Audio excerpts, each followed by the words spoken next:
స్థానిక పోరుకు కాంగ్రెస్ సై అంట.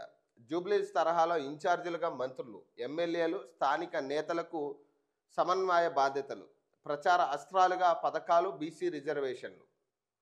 ప్రతిష్టాత్మకంగా ఇంద్రమ్మ చీరల పంపిణీ అంట. నిన్న చీరల పంపిణీ చేసిరు వీళ్ళు. సో ఇక్కడ జూబ్లీస్ విషయానికి వచ్చేసరికి ఇన్ఛార్జీలుగా మంత్రులు వేసిరు, అవన్నీ ఓకే.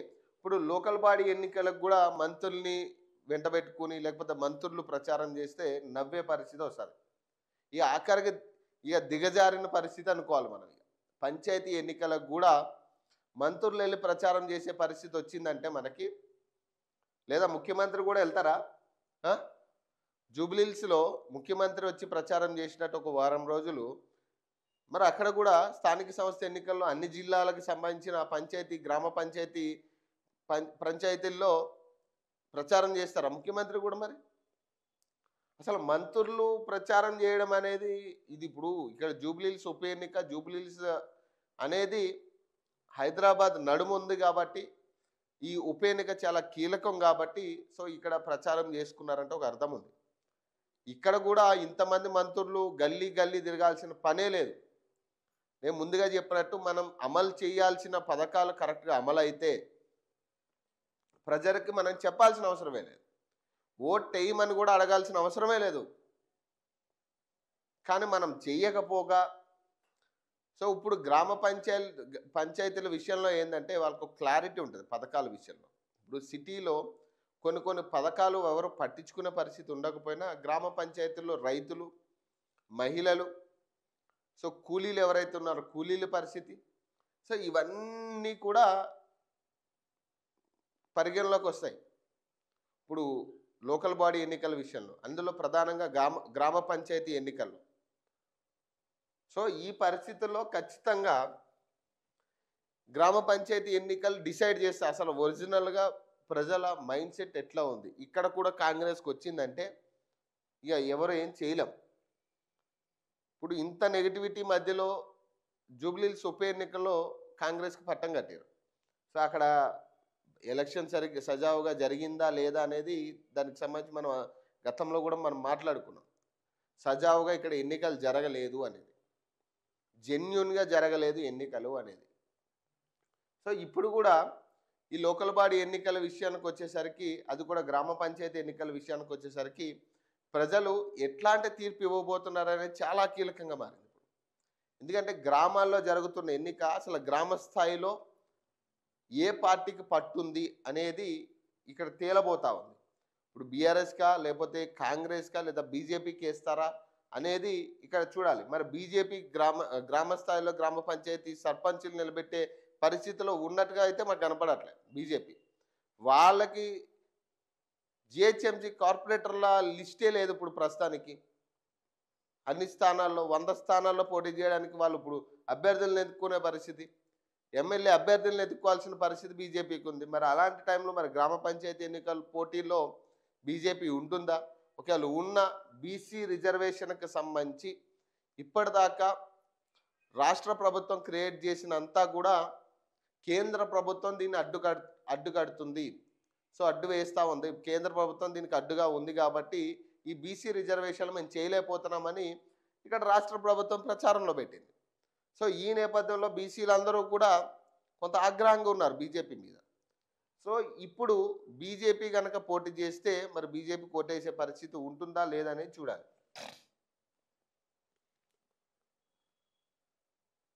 సో స్థానిక సంస్థల ఎన్నికలకు కాంగ్రెస్ సై అంటున్నది. ఇటీవల జూబ్లీహిల్స్ ఉప ఎన్నిక విజయం సాధించడంతో ఇక గ్రామాలపై పట్టు సాధించాలని భావిస్తున్నది. సర్పంచ్ ప్రాదేశిక ఎన్నికలను ప్రతిష్టాత్మకంగా తీసుకోనున్న అధికార పార్టీ మంత్రులకు సమన్వయం బాధ్యతలను అప్పగించాలని యోచిస్తున్నది. జూబ్లీహిల్స్ ఎన్నికలో మొదట్లో బీఆర్ఎస్ పైచేయిగా ఉండగా ఆ తర్వాత కాంగ్రెస్ అనుసరించిన రాజకీయ వ్యూహాలు, పోల్ మేనేజ్మెంట్తో 24,000కు పైగా ఓట్ల మెజారిటీతో విజయం సాధించింది. ఇక్కడ అనుసరించిన ప్రణాళికలను వచ్చే ఎన్నికల్లోనూ అనుసరించేందుకు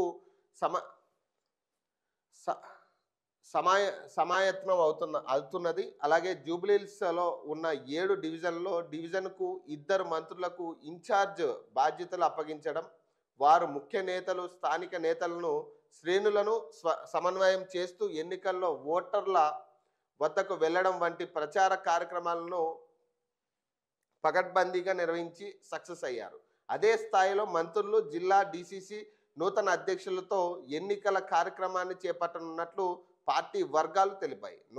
నూతన డీసీసీలు, ఎంపీలు, ఎమ్మెల్యేలు, ఎమ్మెల్సీలు స్థానిక నేతలను సమన్వయం చేసుకుని ప్రజల్లోకి వెళ్లాలని నేతలు నిర్ణయించినట్లు తెలిసింది.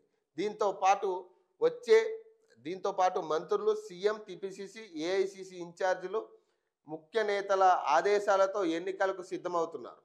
వచ్చే స్థానిక సంస్థల ఎన్నికల్లో బీసీ రిజర్వేషన్లు, సంక్షేమ పథకాలను విస్తృతంగా ప్రజల్లోకి తీసుకెళ్లాలని కాంగ్రెస్ నేతలు భావిస్తున్నారు. బీసీ రిజర్వేషన్లు ఇవ్వాలని తాము ఎంతగానో ప్రయత్నిస్తున్నా కేంద్రంలో బీజేపీ అడ్డుకుంటుందనే ప్రచారం చేపడతామని చెబుతున్నారు. దీంతో పాటు జూబ్లీహిల్స్ ఉప ఎన్నిక మాదిరిగా నూతన రేషన్ కార్డులు, సన్నబియ్యం పంపిణీ, ఇందిరమ్మ ఇల్లు, రైతు బంధు, రైతు రుణమాఫీ, భూభారతి చట్టం, మహిళలకు ఉచిత రవాణా, 500కే గ్యాస్ సిలిండర్, 200 యూనిట్ల వరకు ఉచిత విద్యుత్ వంటి సంక్షేమ పథకాలను ప్రజల్లోకి తీసుకెళ్లాలని కాంగ్రెస్ పార్టీ భావిస్తుంది. సో ఇక్కడ విషయం ఏంటంటే, జూబ్లీహిల్స్ మాదిరిగా మేము కొత్త రేషన్ కార్డులు ఇవ్వడం, జూబ్లీహిల్స్ మాదిరిగా సన్నబియ్యం పంపిణీ చేయడం, జూబ్లీహిల్స్ మాదిరిగా ఇందిరమ్మ ఇల్లు ఇస్తామనేది జూబ్లీహిల్స్లో ఇస్తానని చెప్పిర్రు అంతే, ఇవ్వలే. ఇంకా కేవలం ఆ రేషన్ కార్డులు ఒకటే పంపిణీ జరిగినట్టుంది. ఇస్తానన్నారు అంతే, హామీ ఇచ్చిర్రు, అది నెరవేరలే ఇంకా. ఇది గుర్తుపెట్టుకోవాలి. ఇప్పుడు 500కే సిలిండర్ అంటే ఎవరికి 500కి సిలిండర్? గ్రామాల్లో 500కి సిలిండర్ వస్తుందా? ఇప్పుడు కొత్తగా ఇస్తామని చెప్పడం కాదు, ఇచ్చామా, ఇది మనం టారిఫ్ చేసుకోవాలి. ఇప్పుడు ఆల్రెడీ 2 సంవత్సరాలు అవుతా ఉంది ప్రభుత్వం వచ్చి, మరి 500కి సిలిండర్ ఇచ్చిర్రా? 200 ఉచిత కరెంట్ ఎవరికి వస్తూ ఉంది? ఎంతమందికి వస్తూ ఉంది? సో ఇవన్నీ కూడా టారిఫ్ అవుతాయి ఇందులో. సో ఏదైతే భూభారతి విషయంలో అందరూ కోపంగా ఉన్నారు. భూమి అమ్మాలన్నా కొనాలన్నా అదొక చట్టం. ఇక గతంలో ధరణి చట్టాన్ని మేము రూపుమాపుతాం, దాన్ని తీసేస్తాం, ఇక భూభారతి చట్టం అనేది ఒకటి తీసుకొస్తామన్నారు. ఆ భూభారతి చట్టం కూడా ఇంచుమించు అంతే ఉంది. ఎవరికి దానివల్ల ఉపయోగం కలగట్లే. రిజిస్ట్రేషన్ రేట్లు పెరిగినాయి. ఇప్పుడు కనీసం రిజిస్ట్రేషన్ చేసుకోవాలంటే కూడా కొనేవాడికి అదొక పెద్ద భారంగా ఉంది. ఇప్పుడు రైతు రుణమాఫీ విషయంలో చేశాం అంటున్నారు. ఇప్పుడు ఎంతవరకు చేసిరు? మనం అదే ₹1,00,000 రుణమాఫీ చేశాం. ఎంతమందికి చేసాం ఆ రుణమాఫీ? ఇప్పుడు 3 లక్షల లోపు వాళ్ళకి రుణమాఫీ చేస్తా అన్నాం. ఆ 3 లక్షలు పోయే ఇప్పుడు లక్ష వరకు రుణమాఫీ అయ్యింది. అది కూడా కొంతమందికి. దాంట్లో కూడా రుణమాఫీ కాలేని వాళ్ళు చాలామంది ఉన్నారు కదా, వాళ్ళు కూడా మీడియా ముందు మాట్లాడిరు కదా. అప్పుడు మేము అరే లేదు, కొంత అవకతవకలు జరిగినాయి, లేదా కొన్ని ఆధార్ కార్డు విషయంలో కొంత అవకతవకలు జరుగుండొచ్చు, దాన్ని రెక్టిఫై చేస్తామన్నారు. చేసిరా? ఇప్పుడు రైతు బంధు అన్నారు. రైతు బంధుకి మొత్తానికే మర్చిపోయారు. ఒకసారి అనుకుంటే వేసిరు అనుకుంటు నాకు తెలిసి. రైతు బంధు అనేది కంప్లీట్ మర్చిపోయారు. మరి ఇంకెట్లా ఇస్తారు? మన యూరియా కష్టాలు, యూరియా కొనుగోలుకి జనాలు పడ్డ, రైతులు పడ్డ ఘోష మామూలు ఘోష కాదు అది.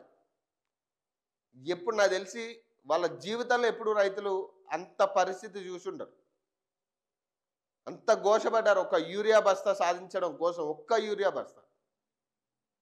మరి ఇప్పుడు ఇవన్నీ కూడా మరి ప్రజలు దృష్టిలో పెట్టుకోరా? మరి 2 సంవత్సరాల నుంచి ఏం చేసిరు అనే దాని మీద కంటే ఇవన్నిటికీ సమాధానం చెప్పాల్సి వస్తుంది. ఇప్పుడు ఏ మంత్రులు ఇన్ఛార్జీలుగా వెళ్ళినా 2 సంవత్సరాల నుంచి ఏం చేసామనేది మనం చెప్పేదానికంటే వాళ్ళు అడిగేదానికి మనం ప్రశ్నకి సమాధానం చెప్పడానికి సిద్ధంగా ఉండాలి. అలా అయితేనే ప్రజల్లోకి వెళ్ళే ప్రయత్నం చేయాలి. లేదంటే ఎక్కడికక్కడ మళ్ళీ అడ్డుకునే పరిస్థితే ఉంటుంది. వాళ్ళ ప్రతిపక్షాలు అనడానికి ఉండదు. లేదా వాళ్ళు సినిమా టిక్కెట్ల కోసం లైన్లో నిలబడ్డారని చెప్పడానికి ముఖ్యమంత్రి గారు అన్నట్లు రైతుల్ని అట్లా అనడానికి కూడా ఉండదు. అట్లా అంటే పొరపాటున ఇక తరిమి కొడతారు. ఇక